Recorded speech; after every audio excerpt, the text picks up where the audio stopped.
Welcome to the Dental Brief, the world's direct, right-to-the-point podcast produced to get you the information you need to learn and grow your practice. To learn more about our guests and find links to information discussed on our show, visit our website, dentalbrief.com. On to today's episode.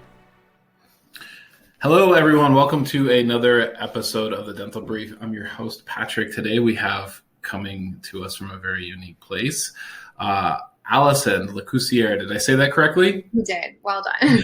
Thank you. Yes. So today's a success for me. So we have a lot of intelligent guests on this show, just some brilliant people. But I'm going to tell people right away, you're one of the smartest that we've ever had. And here's why. You're from Canada, correct? Yeah. And now you live where? Bermuda. That's pretty smart if you ask me. Canada's a beautiful place. I'm actually going to be there next week.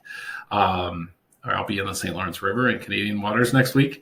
But wow, what a difference in places to live. Yes.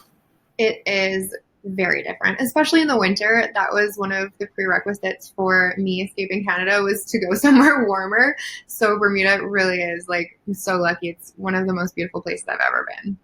So I have to imagine you got kind of tired of weather. Maybe you got tired of politics or people or surroundings, and you decided to take some dramatic action and go someplace totally different, the opposite of that.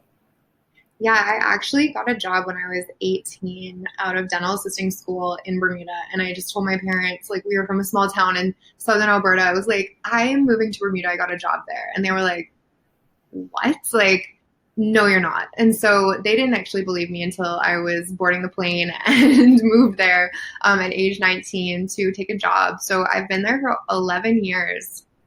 So let's talk about how you got into the dental industry. You get to Bermuda. Did you have a dental job when you got there?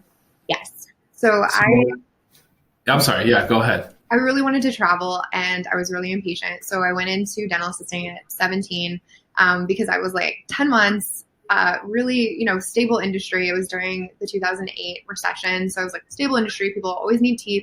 I can travel with this job. So I went into dental assisting, graduated at 18 and got the job offer for Bermuda. Which it took a long time for them to kind of come through with all the paperwork and everything. So in the meantime, I got certified as an orthodontic assistant, got some experience in the ortho field, and then moved to Bermuda and lit up the Invisalign in the Bermuda practice, moved into treatment coordinating, office manager, and now I run my own coach consulting business in the dental industry. Yeah, that's awesome. And that's You're Clear, alignercoach.com is a website, and we'll talk a little bit more about that in just a second. What I do want to do is you took dramatic action, moved from Canada to Bermuda. I want you to help our listeners take some dramatic action today. So what are some of the problems and challenges that people are calling you about? What do you hear from people? What do they need your help with? I would say team is the biggest thing that I get in terms of how do I keep my team engaged? How do I get them to stay accountable? How do I get them to take initiative or to even just be happy in the industry? And so I work with teams all the time to help them get buy-in to understanding the process. And so I would say, if we're going to talk about massive action, it would be for a dental owner or dental manager to learn how to communicate really effectively with their team members. And it's different than what it used to be. It's something that's changed a lot. And so taking massive kind of dramatic action and getting your team to be aligned would be to learn how to communicate with them and get them to be bought in to your practice philosophy. So what are these steps to communication? Is it more texting? Is it Slack? Is it email? Is it Facebook? And I just say that because I think we are today in today's world. We do think that the way that we share information, people mistake that for communication. And I personally think text and Facebook is a horrible place to communicate. It's a great place to share a file. It's a great place to say, hey, I'll meet you tomorrow at 7 or what have you. I know that's a challenge, the technology part of it. What are some of the problems that have existed for a long time that people still struggle with? Yeah, you're hitting the nail on the head in terms of what people mistake as communication. And so something that I always tell my practices, it takes 7 times for somebody to hear something for it to actually sink in. And so as a coach, my philosophy in terms of communication is to really allow your team member to say what you are trying to teach them back to you. And then ask them what could get in the way of the success. Is there any way I could support you in making sure this happens? How do we know it's going to be done? And so when you can get the other person to answer the questions for you and really get, like, in their mind that they know what you're talking about, that is true success in communication. It's no longer just an email or this is what my expectations are. It really is having that conversation about, look, Patrick, like, my expectation is this. How do we know that we're going to be able to change that and get to that goal? And you would answer that because you have to know, like, what is going to work for you. So it's being able to have that, like, coach dialogue. So there's a really good resource on Coursera from UC Davis, and it's called Learning to Coach as a Manager. So you can actually learn to have these powerful conversations with your team. So let's talk a little bit about, and team is a great subject. It's a great, it's always going to be something that's needed. I mean, this is going to be an episode for people to listen to 100 years from now, right? So tell me, how do you know if it's the people, right? So you talk about how are you going to do these things, and people tell you, but what if they're not accountable to that? What do you do at that time? What do you do if people say, yes, I'm going to get this done. Here's what I'm going to get done, and it'll be done by 6 o'clock tomorrow. And then it's not done by 6 o'clock tomorrow. What's the step after that? You get curious.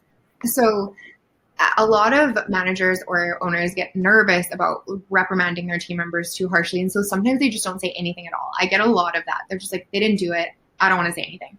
But what you want to do is get curious. So Patrick, like, we decided that 6 o'clock today, you're going to have this finished. I'm just curious, what happened? So when you come from a place of curiosity, you're opening it up to, like, a conversation that isn't marked with defensiveness right off the bat. You could be like, oh my gosh, Allison, you know what? Yesterday my cat died and I completely forgot, but by tomorrow afternoon, it's going to happen and I'll make sure it's on your desk. Amazing. Is there anything I can do to support you with that? No, good to go. It seems so easy. It takes courage and it can be super uncomfortable, but I think really just understanding the tools and practicing is the way that it becomes easy. Yeah. So let's talk about let's shift gears a little bit and talk a little bit more about marketing ortho, right? Specifically clear aligners. So I want to dive into this because I find it fascinating. It's amazing the practices that just knock it out of the park and those that are like giving up, right? There's practices that I personally think don't do enough Invisalign to ever get really good at it, to get great at it. So I want you to answer this for me. What practice shouldn't consider getting involved? Like, what ducks do you need to have in a row? What obstacles and hurdles should you have already mastered before you decide to make clear aligners a big part of your practice? I would say the first one is if you are not interested in orthodontics or dislike orthodontics, don't do it. I have dentists, they're like, I hate orthodontics. I hated it in school. I'm like, just don't do it then. If you aren't going to enjoy it, it's not worth it. I would say the second thing would be to have your basic HR, like employee manual, training manual, team systems in a good place. Because if your team is like all over the place, you have no protocols, your sterilization protocols aren't like finished, it's going to be a big lift for the doctor to implement clear aligners on their own because it is such a team-driven procedure. So I would say like those two things, like if you don't like orthodontics and if you don't have a basic like HR manual, employee manual, training system in your practice and your team's all over the place, do those things first. So to be great, to have a very successful, and we'll just even say a very lucrative ortho practice, you have to have a great team. I think you would say so, yes.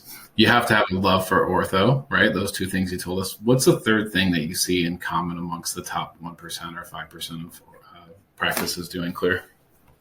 I would say it's a continuation of education because right now, like technology is changing so fast. Technology is moving faster than I think we can even keep up to it. And so the practices that do an amazing job with clear aligners or their ortho are staying on top of the changes in the industry in terms of technology and continuing to educate themselves. They didn't just go to, I mean, there's so many doctors out there that just went to their Invisalign certification or their ortho certification a while ago. And then they're like, I haven't like touched it since, but it's just changing so fast and so much that it's important to stay on top of it.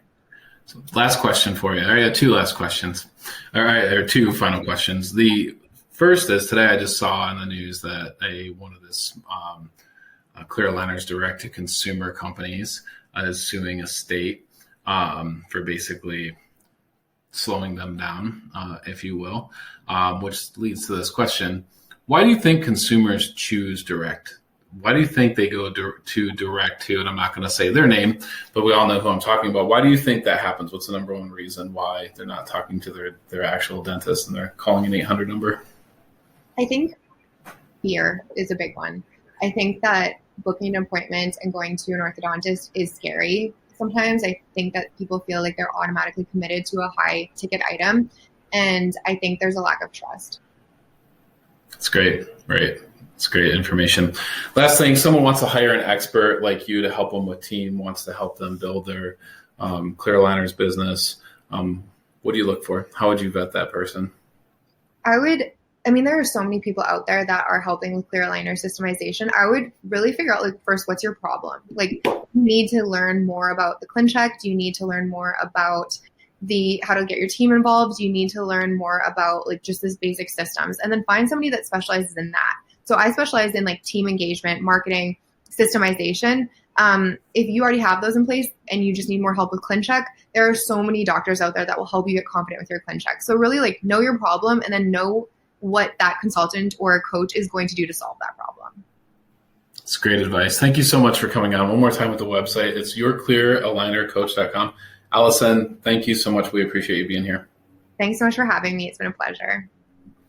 Thank you for joining us on today's episode. Did you know you can weigh in on today's topic on Facebook? Search The Dental Brief on Facebook or visit our website, dentalbrief.com, and just follow the link. We look forward to having you join us again on another episode of The Dental Brief.